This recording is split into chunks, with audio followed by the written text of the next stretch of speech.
جب اسے امام حسین علیہ السلام کی شہادت کی خبر ملی تو وہ پتھر پر اپنے سر کو مارنے لگا اور اس قدر زخمی ہوا کہ خون سے لہو لہان ہو کر بے ہوش ہو گیا۔ وہ اس وقت قید میں تھا۔ وہ افسوس کرنے لگا کہ اپنے امام کی مدد کے لیے کربلا نہ پہنچ سکا۔ اس نے یہ قسم کھائی کہ جس دن بھی وہ قید سے رہا ہو کر باہر نکلے گا، بحکم خدا تمام قاتلین حسین اور یزیدیوں کو اس طرح قتل کرے گا کہ لوگوں کو بخت نصر کا قتل یاد آ جائے گا۔ یہ شخص کون تھا؟ امام حسین سے اس کا کیا تعلق تھا؟ اس نے یزیدیوں کا کیوں قتل عام کیا تھا؟ اس ویڈیو میں ہم اس تاریخی شخصیت کا مکمل احوال بتائیں گے۔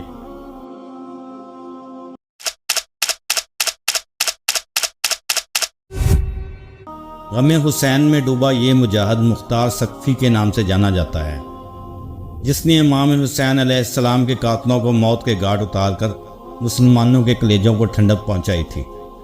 مختار کہا کرتا تھا کہ خدا کی قسم اگر حسین ابن علی کے قصاص میں قریش کے 2/3 حصے بھی قتل کر دیے جائیں تو امام علیہ السلام پر جو ظلم ہوئے وہ ایک انگلی کے برابر بھی نہیں ہوگا۔ مختار کا پورا نام مختار ابن ابو عبید سقفی تھا۔ ان کے والد ابو عبیدہ نبی صلی اللہ علیہ وآلہ وسلم کے جلیل القدر صحاب میں شامل تھے اور حضرت عمر کے دور میں جنگ قادسیہ میں جہاد کرتے ہوئے شہید ہوئے تھے۔ مختار کا تعلق عرب کے مشہور اور معروف قبیلہ بنو ثقیف سے تھا۔ ابن اسیر نے مختار کو صحابہ میں شامل کیا ہے، جبکہ اکثر مورخین نے اسے تابعین قرار دیا ہے۔ مختار کو لوگ کسان کہا کرتے تھے۔ روایتوں کے مطابق امام علیہ السلام نے ایک دفعہ مختار کو اپنی زانوں پر بٹھایا اور اسے قیس کہا تھا، تب سے لوگ اسے کسان کہا کرتے تھے۔ بچپن سے ہی مختار کو میدان جنگ میں جانے کا بہت شوق تھا۔ جب مختار 13 سال کا تھا اس وقت مسلمانوں اور فارسیوں کے درمیان جنگ قادسیہ لڑی گئی تھی۔ وہ اس جنگ میں شریک ہونا چاہتا تھا، لیکن کم عمر ہونے کی وجہ سے ان کے چچا سعد بن مسعود نے انہیں اس جہاد میں شریک ہونے کی اجازت نہیں دی۔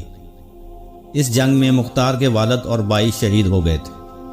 مختار نوجوانی سے ہی نبی صلی اللہ علیہ وآلہ وسلم کی آل اولاد اور اہل بیت سے نہایت ہی عقیدت و محبت رکھتا تھا۔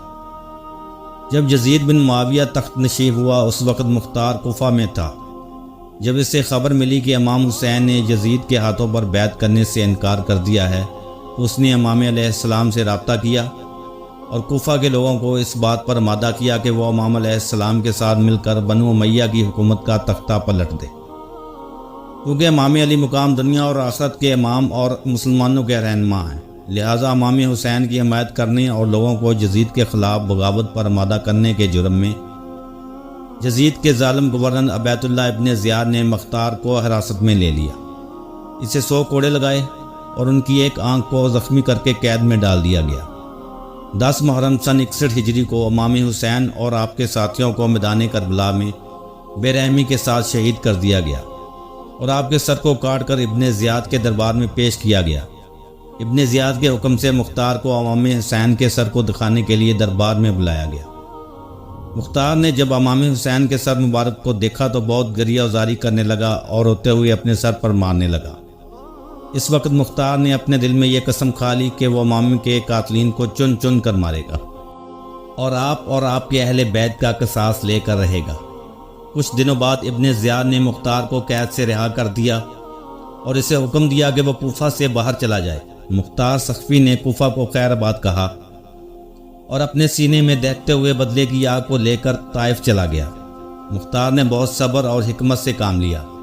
اس نے پہلے اپنے تمام پرانے ساتھیوں کو جمع کرنا شروع کیا اور ایک چھوٹی سی فوج بنائی۔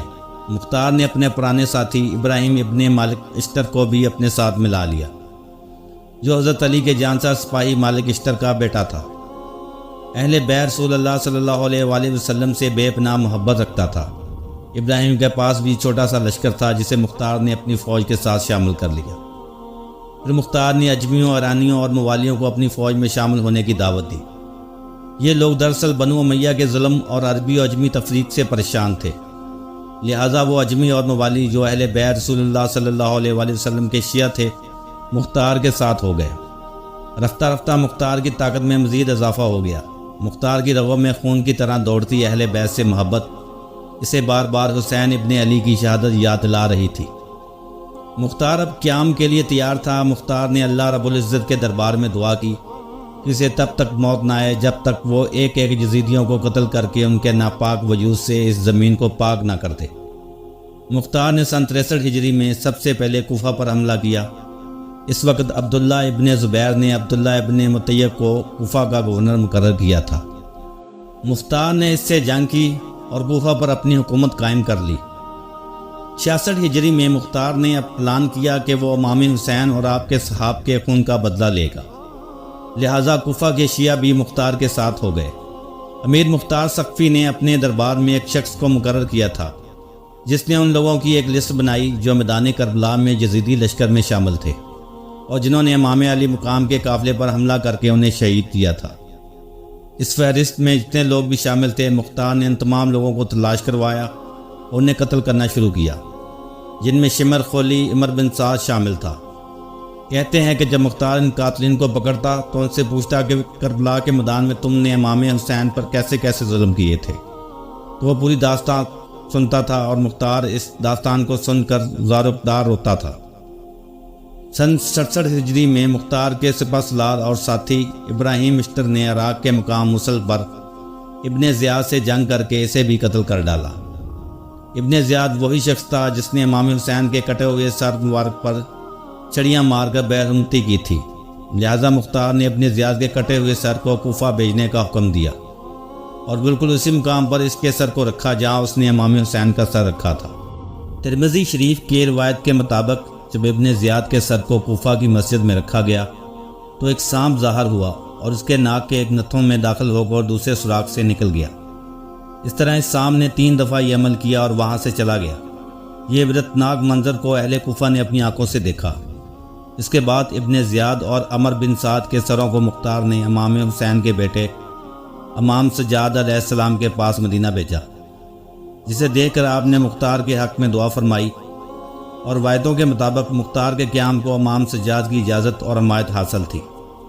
سن 68 ہجری کے بعد مختار کی عمارت کمزور پڑنے لگی اور ابن زبیر کے بھائی مذہب نے کوفہ پر حملہ کر کے مختار کے قلعے کا گھراؤ کر لیا۔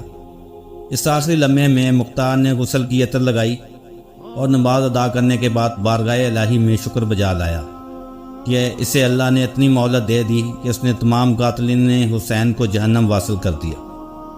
اب اگر اسے شہید بھی کر دیا جائے تو کوئی غم نہیں ہے، یہ کہہ کر وہ قلعے سے باہر آیا اور مذہب کی فوج سے لڑتا ہوا شہید ہو گیا۔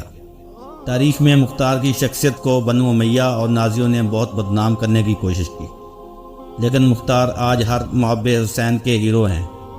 غم حسین سے زخمی دلوں کی ٹھنڈک ہے اور مختار کے چاہنے والے آج تک اس سے شدید عقیدت و محبت رکھتے ہیں جو قاتلین حسین پر موت بن کر گرا۔